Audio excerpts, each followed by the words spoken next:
Assalamualaikum warahmatullahi wabarakatuh. Kami dari kelompok 4 akan menjelaskan mengenai manajemen personalia.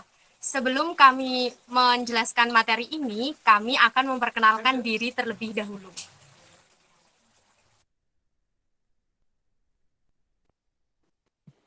Nama saya Imam Fathun Hakim, NIM A410-2020. Perkenalkan, nama saya Rabi'ah Nurhaniah, NIM A41020000021.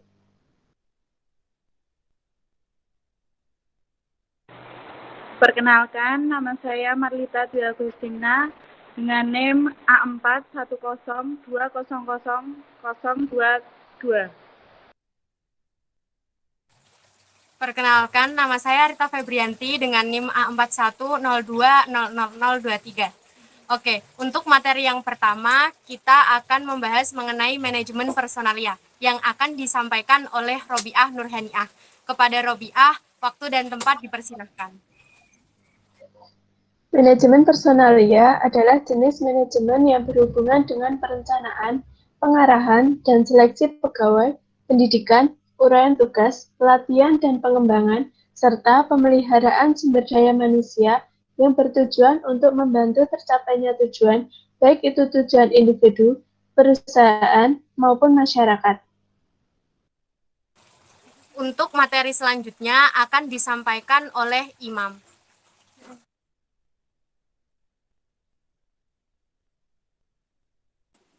Artian guru. Guru adalah pendidik profesional dengan tugas utamanya mendidik, mengajar, membimbing, mengarahkan, melatih, menilai, dan mengevaluasi peserta didik pada pendidikan anak usia dini, jalur pendidikan formal, pendidikan dasar, dan pendidikan menengah. Yang kedua yaitu perencanaan. Lembaga pendidikan selalu merencanakan kegiatan dengan merumuskan visi misi dan kurikulum pendidikan.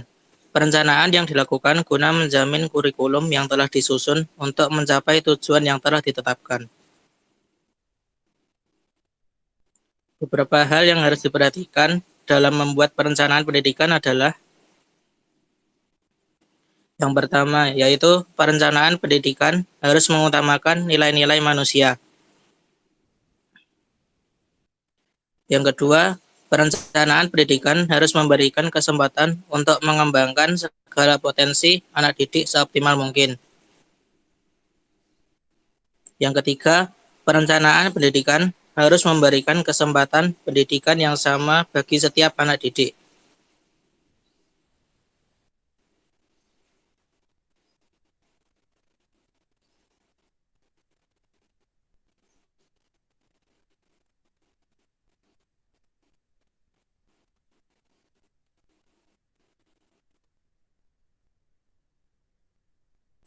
Yang keempat, perencanaan pendidikan harus komprehensif dan sistematis.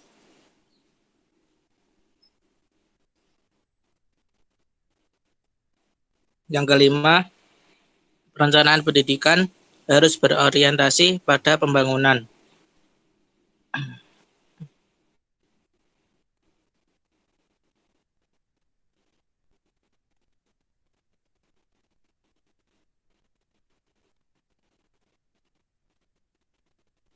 Yang keenam, perencanaan pendidikan harus dikembangkan dengan memperhatikan keterkaitannya dengan berbagai komponen pendidikan secara sistematis. Yang ketujuh, perencanaan pendidikan harus menggunakan resource secermat mungkin. Yang kedelapan, perencanaan pendidikan harus berorientasi pada masa depan. Yang kesembilan, perencanaan pendidikan haruslah kenyal dan responsif terhadap kebutuhan yang berkembang di masyarakat, tidak statis tetapi dinamis.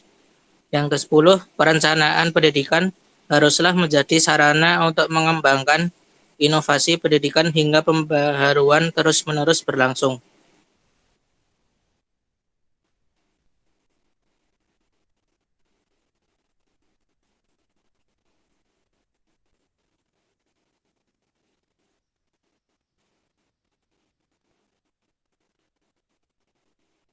Syarat untuk menjadi guru yaitu guru wajib memiliki kualifikasi akademik. Guru wajib memiliki kompetensi. Guru wajib memiliki sertifikat pendidik. Guru harus sehat jasmani dan rohani. Guru harus memiliki kemampuan untuk mewujudkan tujuan pendidikan nasional.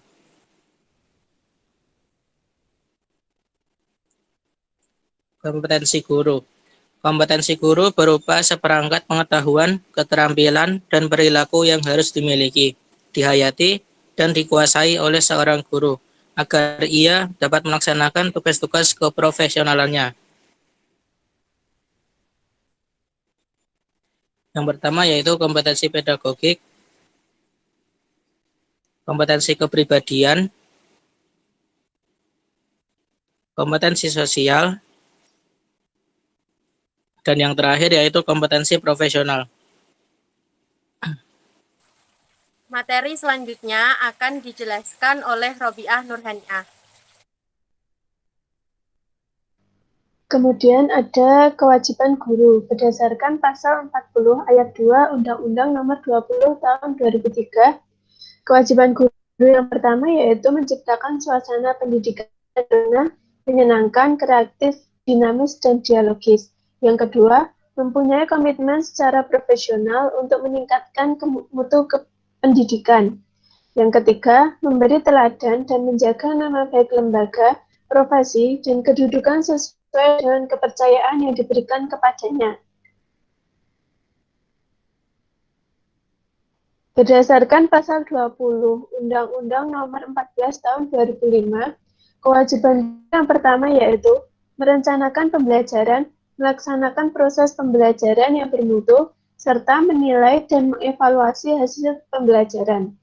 Yang kedua, meningkatkan dan mengembangkan kualifikasi akademik dan kompetensi secara berkelanjutan sejalan dengan perkembangan ilmu pengetahuan, teknologi, dan seni. Yang ketiga, bertindak objektif dan tidak diskriminatif atas dasar pertimbangan jenis kelamin, agama, suku, ras, dan kondisi fisik tertentu, atau latar belakang keluarga, dan status sosial ekonomi peserta didik dalam pembelajaran. Yang keempat, menjunjung tinggi peraturan perundang-undangan, hukum, dan kode etik guru, serta nilai agama dan etika. Yang kelima, memelihara dan memupuk persatuan dan kesatuan bangsa. Rekrutmen guru. Rekrutmen atau penerimaan tenaga kependidikan merupakan kegiatan untuk memenuhi kebutuhan tenaga kependidikan pada lembaga pendidikan, baik jumlah maupun kualitasnya. Yang pertama yaitu persiapan rekrutmen guru. Yang kedua, penyebaran pengumuman penerimaan guru baru. Yang ketiga, penerimaan lamaran guru baru. Yang keempat, seleksi pelamar.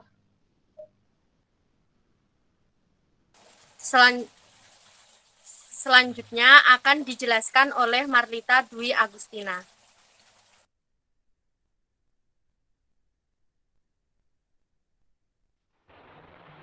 Penilaian guru.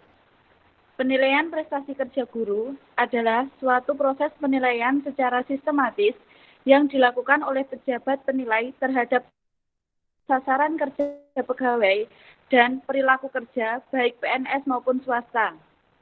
Penilaian prestasi kerja guru bertujuan untuk menjamin objektivitas pembinaan guru yang dilakukan berdasarkan sistem prestasi kerja dan sistem karir yang dititikberatkan pada sistem prestasi kerja pada guru PNS maupun guru swasta. Setiap guru wajib menyusun SKP berdasarkan rencana kerja tahunan instansi.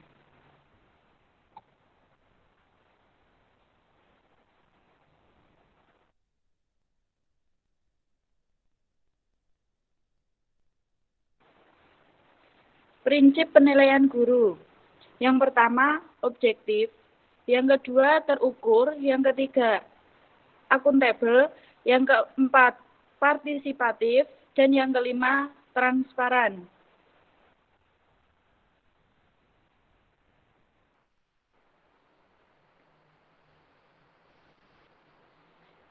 Pengembangan guru.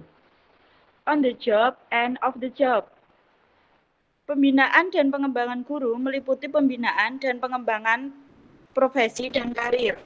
Pembinaan dan pengembangan guru, sebagaimana dimaksud pada ayat pertama, meliputi kompetensi pedagodik, kepribadian, sosial, dan kompetensi profesional.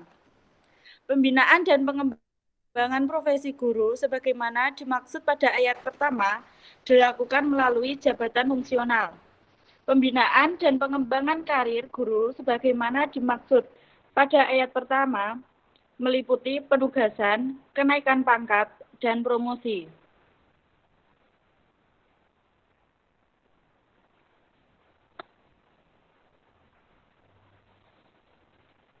Pembinaan profesi guru. Pada tahun 2004, perencanaan guru sebagai profesi dilakukan pada tanggal 4 Desember 2004. Pada tahun 2005, terdapat terbitnya Undang-Undang Nomor 14 Tahun 2005 tentang guru dan dosen. Yang kedua, terbitnya Peraturan Pemerintah Nomor 19 Tahun 2005 tentang Standar Nasional Pendidikan. Tahun 2007, pelaksanaan sertifikat guru untuk kuota tahun 2006 dan 2007. Pada tahun 2008, terdapat yang pertama terbitnya Peraturan Pemerintah Nomor 74 Tahun 2008 tentang guru. Yang kedua, pembayaran tunjangan profesi pendidik bagi guru-guru yang sudah disertifikasi. Pada tahun 2009, yang pertama terbitnya PP Nomor 41 Tahun 2009 tentang tunjangan profesi guru dan dosen, tunjangan khusus guru dan dosen, serta tunjangan kehormatan profesor. Yang kedua, terbitnya Permenek PAN dan RB Nomor 16 Tahun 2009 tentang jabatan fungsional guru dan angka kreditnya. Pada tahun 2010, yang pertama terbitnya Permendiknas Nomor 27 Tahun 2010 tentang program induksi bagi guru pemula. Yang kedua, terbitnya Permendiknas Nomor 35 Tahun 2010 tentang petunjuk teknis jabatan fungsional guru dan angka kreditnya. Pada tahun 2011, terdapat terbitnya peraturan bersama Mendiknas, Menpan, dan RB, Mendagri, Menkeu, dan Menak tentang penataan dan pemerataan guru PNS.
Pada tahun 2012,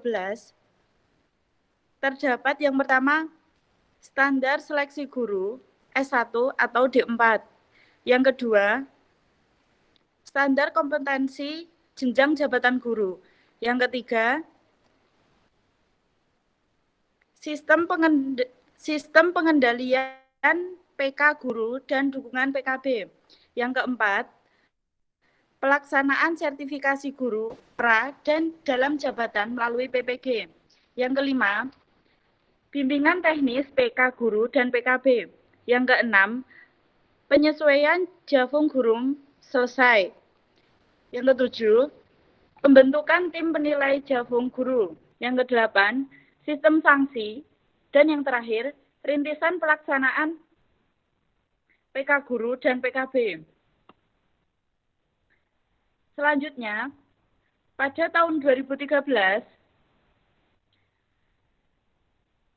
Permenekpan dan RB efektif berlaku atau penilaian kinerja guru dan PKB serta program induksi dilaksanakan di seluruh sekolah.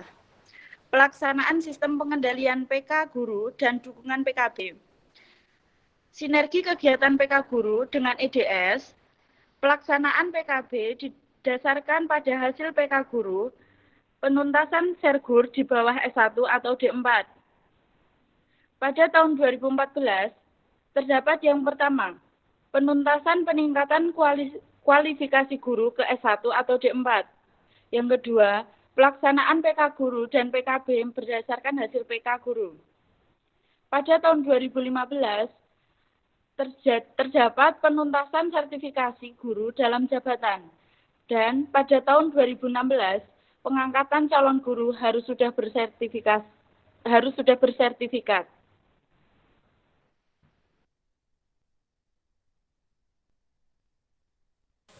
Selanjutnya akan saya jelaskan yaitu hak-hak guru.